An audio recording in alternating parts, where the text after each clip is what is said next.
communal.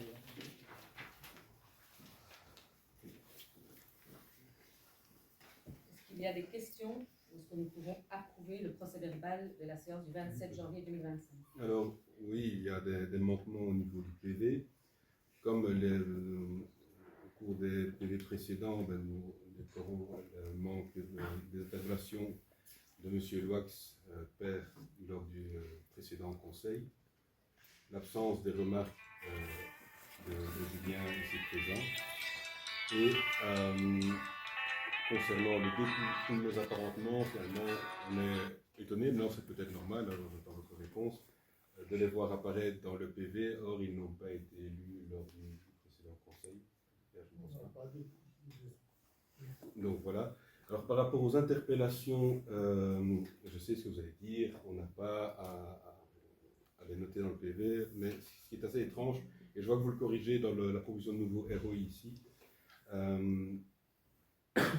on a modifié, enfin on a créé via le cadre citoyen une espèce d'hybride au niveau du droit d'interpellation, mais ce fameux hybride, finalement, il rentre dans les mêmes conditions que l'article 61, et en vertu du code pour les démocraties L1122-14, ces interventions doivent figurer dans le PV, et on est très étonné qu'au fil du temps, malgré nos rappels, elles n'interviennent toujours pas. Concernant nos interpellations, nous sommes aussi étonnés de ne jamais les voir apparaître, même quand on stipule qu'on veut les voir. On s'est renseigné un peu dans les autres communes pour voir ce qui se faisait, effectivement, notamment dans la commune gérée par M.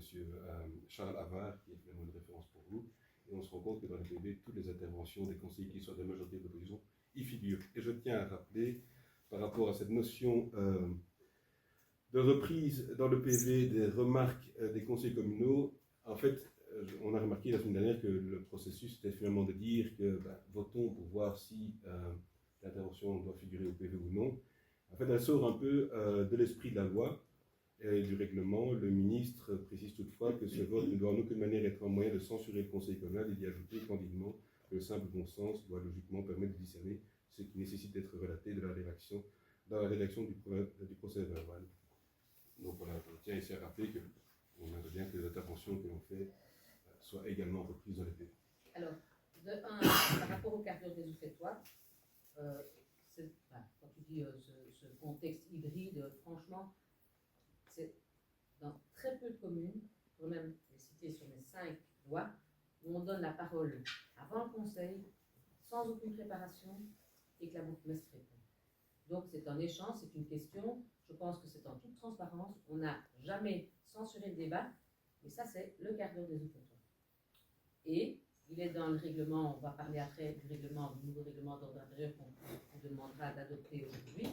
Donc la retranscription ne doit pas figurer dans le PV du conseil.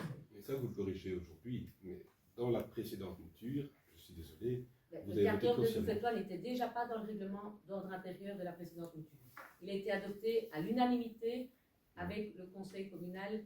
Je ne peux pas te dire la date, mais il a été adopté à l'unanimité lors d'un conseil communal.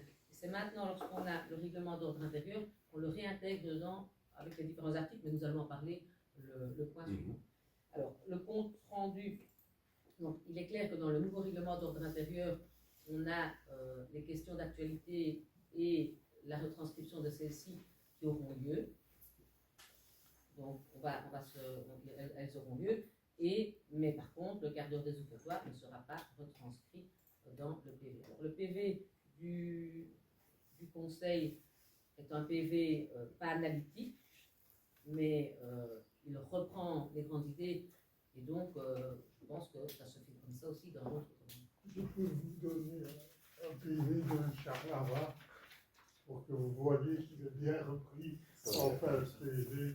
Non, en fin de PV, il est bien repris. Est-ce que vous avez des modifications à apporter au toutes les PV? interventions. Mais donc, on va adopter un nouveau règlement d'ordre intérieur dans lequel il y aura à la fin de la séance des questions d'actualité, et il est prévu pour le futur que ces questions d'actualité soient reprises lorsqu'on aura un prochain PV, pas d'une manière tout à fait complète, mais en tout cas l'idée, on a mis dans le projet du règlement d'ordre intérieur avec un maximum de 10 lignes, il faut aussi faciliter la vie de l'administration. Est-ce que vous avez des modifications à apporter au vote ou est-ce qu'on adopte le PV du conseil communal tel quel? Vous avez des... Nous, on aurait voulu que ces remarques et interpellations y figurent, tout simplement. Et que mes remarques aussi figurent, parce que ce qu'il est écrit, c'est pas vraiment ce que j'ai dit, donc voilà. Je peux peut-être avoir l'exemple? Ben, ce qu'il est écrit pour ce qu'on a refusé le PV, donc vous mettez considéré que M. Grogna, enfin on formulait des mais on n'a pas nos observations, donc si ça ne veut rien dire ce qu'il est bien. Moi, en plus, j'ai envoyé par écrit et je l'ai redit oralement. Donc le PV, pour moi, ne correspond pas du tout à ce qui a été dit ce jour-là. Alors le PV est adopté par rapport aux décisions qui sont prises ici en conseil communal. Et donc, si vous avez des modifications, vous venez avec une modification par écrit, et on passera au vote. Ou sinon, je vous demande de voir qui est d'accord d'adopter le PV. On fait le vote à main levée. Qui n'est pas d'accord? Ce qui veut dire que nous sommes à 8 pour et 2 contre.